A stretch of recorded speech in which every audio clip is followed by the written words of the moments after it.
நம்ம சமுதாயத்தை மீண்டும் ஒரு எழுச்சி பாதைக்கு கொண்டு போயிட்டு இருக்காங்க பிரேக்சல் அவர்கள். வலைதளமான இன்ஸ்டாகிராம்ல யாதார் ஃப்ரெண்ட்ஸ் சொல்லி ஒரு பேஜ் கொண்டு போயிட்டு இருக்காங்க.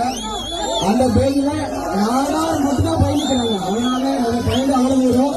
அவர் இருந்து அவனோட பதிவுகளை பார்க்கணும்னு சொல்லி கேட்டுக்கிறேன். நன்றி, வணக்கம். ஆர்ஆர் பாய்ஸுக்கு வேண்டுகோளை ஏற்று அதன் பிரேக்சல் சொல்வார்கள்.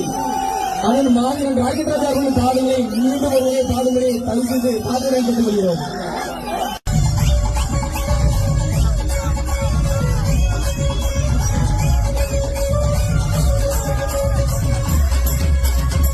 நாடாரே ஆடாரே ஆனை குடியில் பிறந்தாரே